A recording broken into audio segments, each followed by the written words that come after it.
Hello and welcome back to another patch notes reading for Final Fantasy XIV, this time for patch 6.35. Today is sure to be one of the most exciting days. We've had a lot of news about this, but there's a lot of stuff that we probably don't know anything about, and it's all about to get very exciting. So obviously 6.35's main things are Eureka Orthos, the Splendorous Tool Enhancement, the Leporit Tribal Quests, and a continuation of the Mandeville Weapon Quests, and indeed the weapons themselves and storyline. So let's have a look at this. So playable content. This is going to be where you unlock things, basically. For Eureka Orthos, i.e. the new Deep Dungeon, you can unlock this from a quest called Delve into Myth. You can actually do this in Mordona at X21.8, Y8.1 with Ko Rabanta, with this particular NPC featured here, and you need to be level 81 at the very least.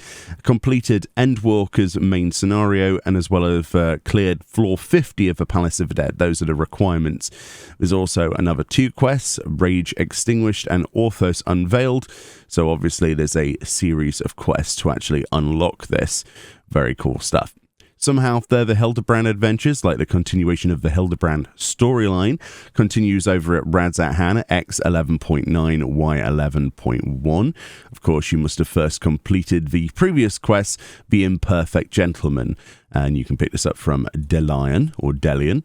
There's also another quest here, Generational Bonding, which is a continuation.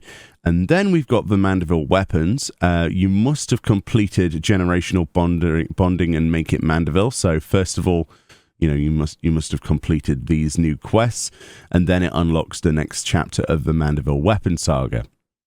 Of which, once you have unlocked that, Geralt is your man over in Radzat Han at X12.0, Y7.1. And then apparently there's another quest after that, so very exciting. Whether or not this means that there is two stages to this, like a glowy and an on, who knows? I'm not sure. We'll have to wait and see what the new Mandeville weapons look like. I'm very excited. Then there's the Splendorous Tools, which of course are your crafter and gatherer items. Those are essentially relics for those. Those start over in the Crystarium back in Shadowbringers at X7.8, Y11.4 in the Crystarium with Chorazoi, and it says players must first have completed the main scenario quest Endwalker, unlock the Crystarium deliveries via completion of the quest The Crystalline Mean, and gain access to the Boutique of Splendors by speaking with Moen in Yulmore, and then there's some coordinates of him there. This is a series of quests, and I can't wait to see what those look like. For the Leporit Tribal quests then, which are probably going to be just out of this world, very literally. This has quest sync associated with it, much like every other tribal quest, so you've obviously got your dailies. My advice to you would be, as soon as the servers are available, go and do these, because you're going to be able to do two sets of dailies today on patch day. Before the reset. For me, that's 3 o'clock, I think, or 4 o'clock my time. Either way, get that done before the reset, and you'll get two in one, which means you'll be ahead of other people who cannot by a day, which is exciting. To unlock this, you go over to Old Charlian at X11.7, Y10.9. You must be on a Disciple of the Hand, level 80.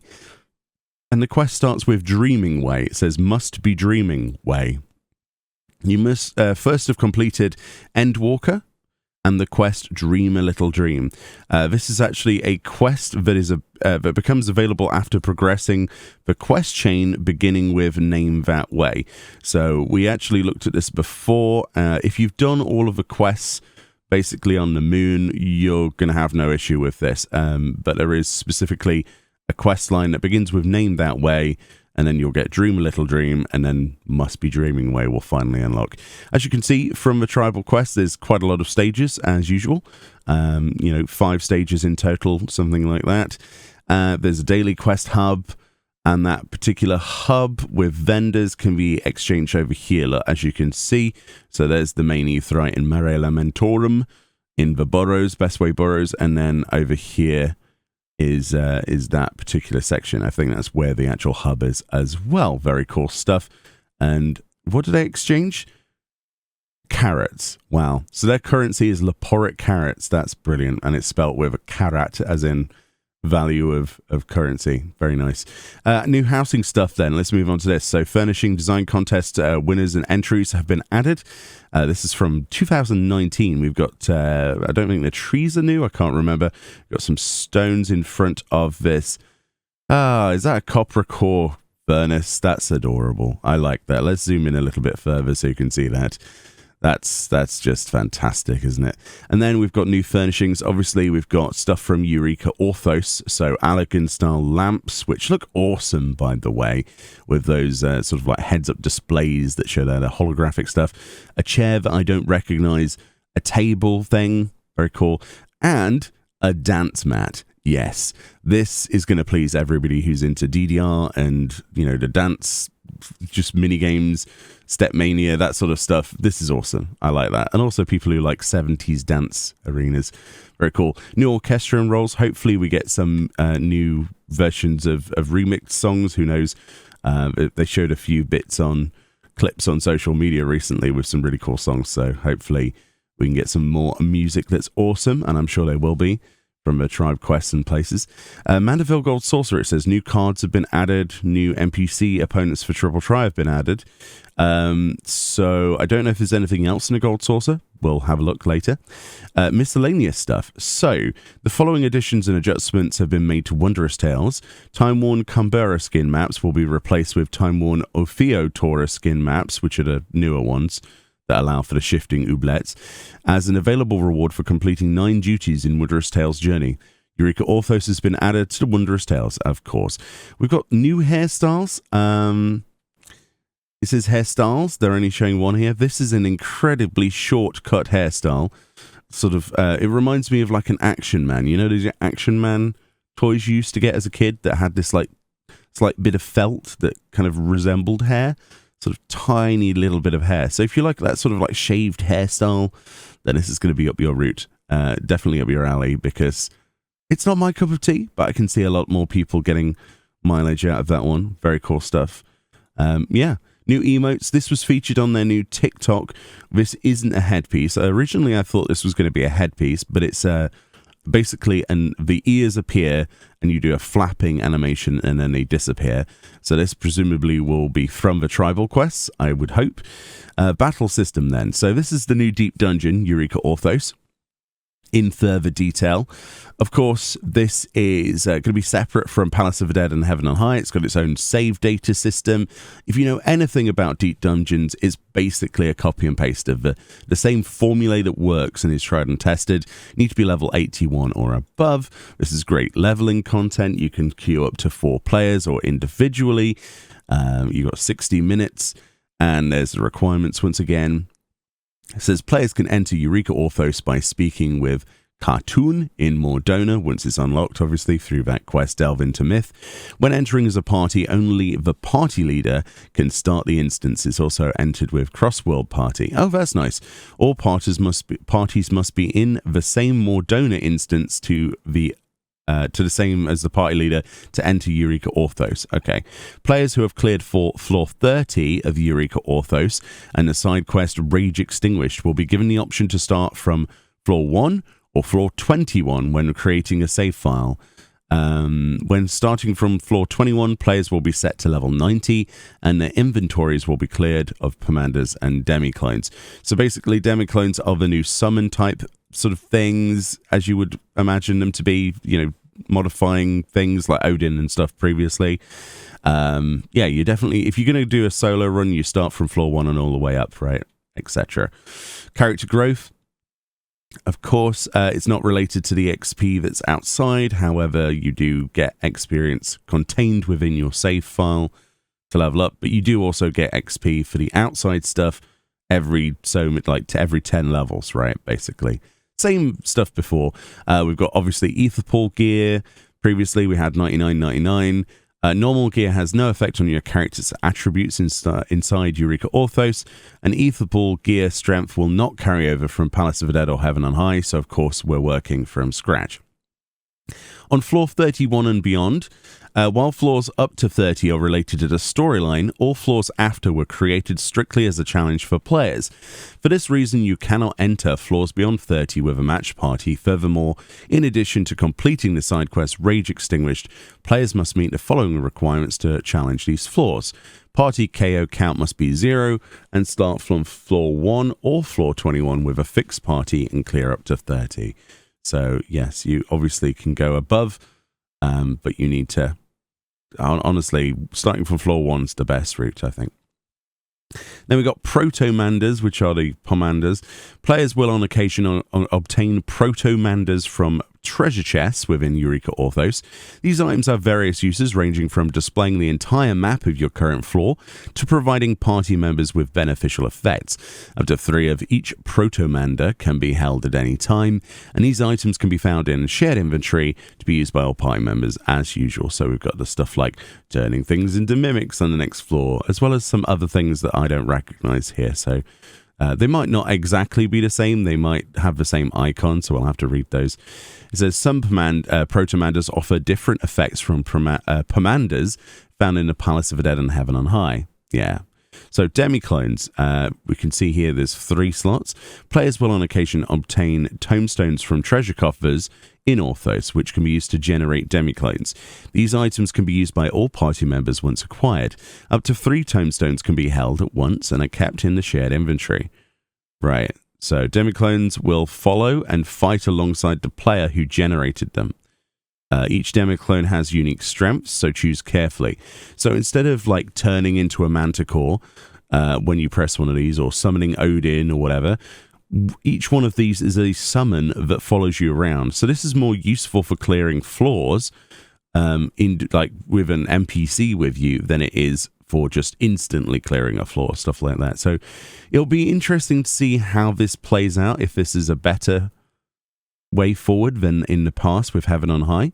I doubt it personally, but we'll have to wait and see. I can't wait to see who all the characters as well.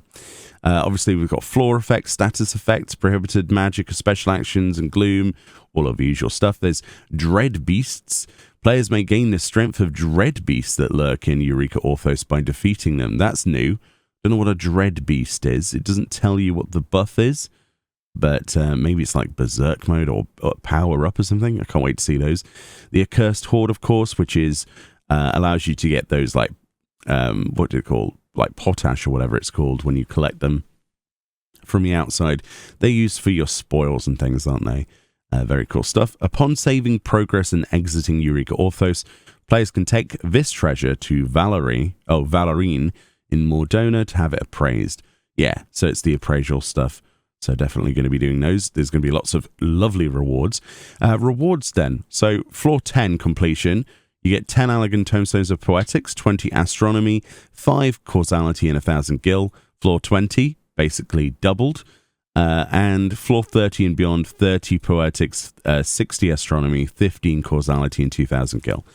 If a job or class is between levels 81 and 90 upon entering, you'll gain experience points, Gil, and Allegan Tomestones of Poetics will be rewarded based on your progress. Armory bonus is applied to these rewards. That's a nice one. And of course, there's EXP there added to it as well. So obtaining and strengthening your weapon. Obviously, you've got those silver chests, right? Once you unlock those, once you open those, you have a chance of upgrading your ether pool. And yeah, it looks like we can exchange for shiny weapons once again on the outside of Eureka. And this is what they look like. As I predicted from that original screenshot, they're Allegan infused. So it looks like they've got a sort of Allegan neons on this sort of like silver design.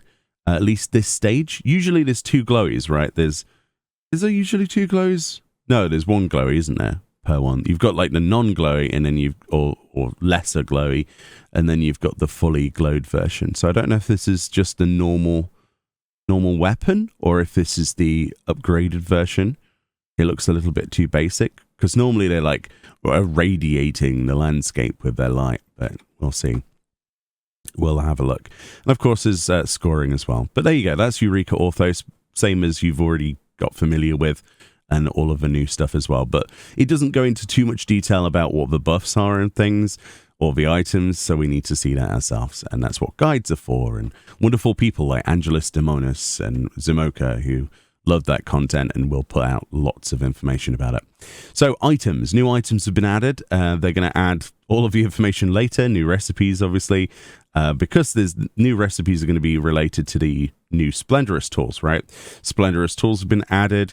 You can actually, we already looked at how to unlock those, but Disciples of Hand and Land and enhanced in future updates. Yeah, so this is a series, right?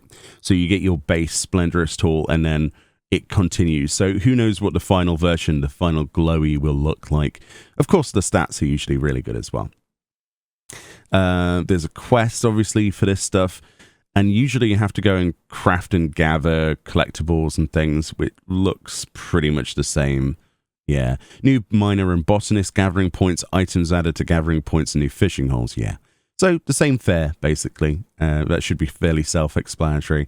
New mounts have been added, and they show probably, I think, one of the coolest mounts that we would have been able to get from Laporis. I was kind of hoping we'd get some kind of bunny-related item. It turns out we've got this floating robotic Laporit machine, which you actually see in Smileton, in the open area. These are like the constructor robots, like the Laporit bunny bots, let's call them, and you're sort of clinging onto the back of this. I need this so much. At least I presume it's from a beast tribe, from a tribal quest rather.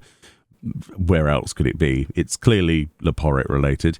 And we've got Chocobo Barding. This, I would imagine, is a Eureka Orthos Barding, which I have to say, in first glance, on this grainy image zoomed in, is absolutely gorgeous. I love this back sort of elegant, like grill flared spoiler thing. That's so cool. And the helmet, and can't wait to get that. New minions. Of course we would get a minion of one of the bosses in Eureka Orthos. This sort of like elegant mammoth creature onion thing, Mandragora thing. Very exciting to see what else they've got. New fashion accessories. Of course, they did their own Instagram page on this. And a short on YouTube, right, on their official channel. You can see this in motion. This is the Eurekan, it might be called the Eurekan Parasol, but I think it's like the Allegan Parasol. Very cool stuff. System changes then. Let's zoom back out. New achievements, new titles. Eureka Orthos added to the Deep Dungeon category of a Party Finder. In order to prevent server congestion, they say, immediately after the release of 635, we'll be implementing multiple field instances for Mordona, Thavnir, and Mare Elementorum. Because, of course, Mordona is your Deep Dungeon. Thavnir is the location where you're going to be doing and specifically Routes at Hand, specifically where you're going to be doing your Hildebrand stuff and weapons, and Mare Elementorum for the tribe quest. It says, we'll be monitoring server activity and remove this feature when congestion is determined to no longer be an issue. Specific instances can be selected when entering from neighboring areas or teleporting via Aetheryte, which means, since it says Thavnir specifically and Mordona, and Mare Elementorum, does this potentially mean the chance for doing multiple hopping between instances of hunts is now a thing? That's usually what the hunt groups do. They hop between those different instances, and it might be a great opportunity for you to do hunt trains. Just saying, that's really good. Duplicating your income of those achievements and the resources and nuts and things is always good. Camera controls when accessing the character preview screen can now be adjusted separately from the standard camera controls. In accordance with this update, reversed axes settings applied to the standard camera controls will no longer affect the character's preview screen. Okay, little things. Following options have been added to the character configuration menu. On the general tab, camera controls, keyboard and mouse, rotation in character preview, movement in character preview. Oh, cool.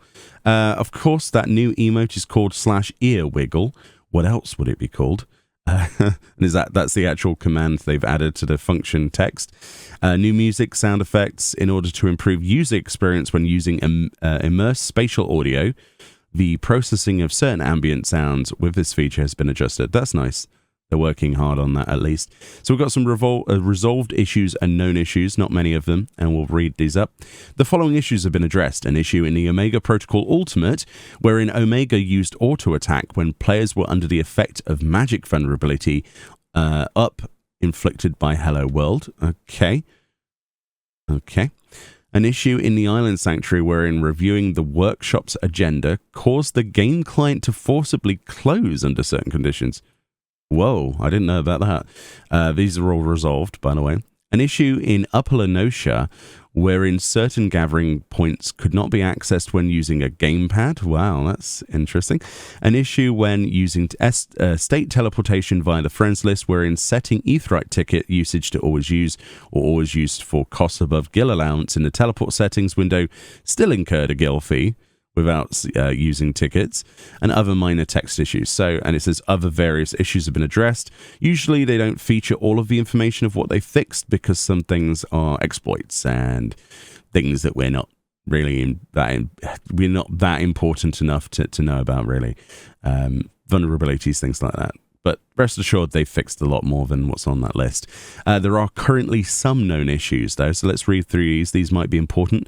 There's an issue in a Deep Dungeon Eureka Orthos wherein executing the Summon Phoenix, interesting, while under the effect of amnesia results in the Demi Phoenix not appearing and players not receiving the effect of Everlasting Flight. Demi Phoenix will appear after executing any other action. Okay.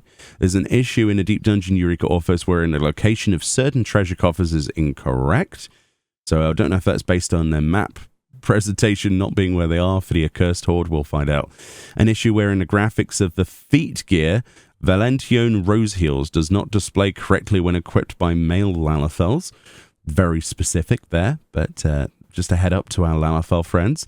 An issue wherein the third tier of Splendorous tools for Disciple of Land introduced in 6.35 are missing the attribute GP plus 9. Okay, so they might look worse than they are, is basically what they're saying. As a provisional measure, a hotfix will be released as soon as possible to ensure the tools grant the effect of this attribute. Please note, however, the GP plus 9 attribute will not be displayed in the item description until a subsequent update to completely resolve the issue. So there'll be a hotfix. The GP plus 9 thing will be there.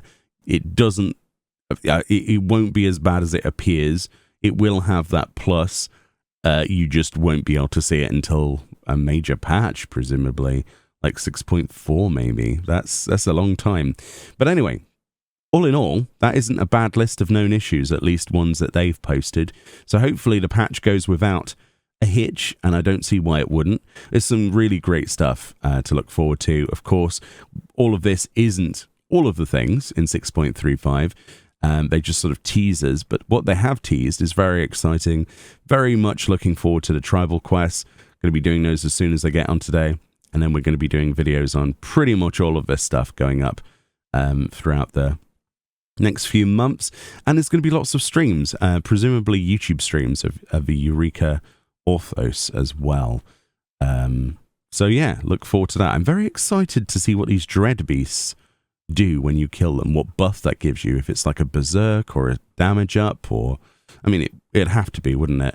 The hairstyles, yeah, that one at least, not my cup of tea. The emote's fantastic. The dance mat, people are going to lose their minds over that. It's fantastic. Yeah, very excited. Anyway, let me know what you're most excited for in 6.35. We're only like a couple of hours away from its launch, and I'll see you all next time. Bye bye.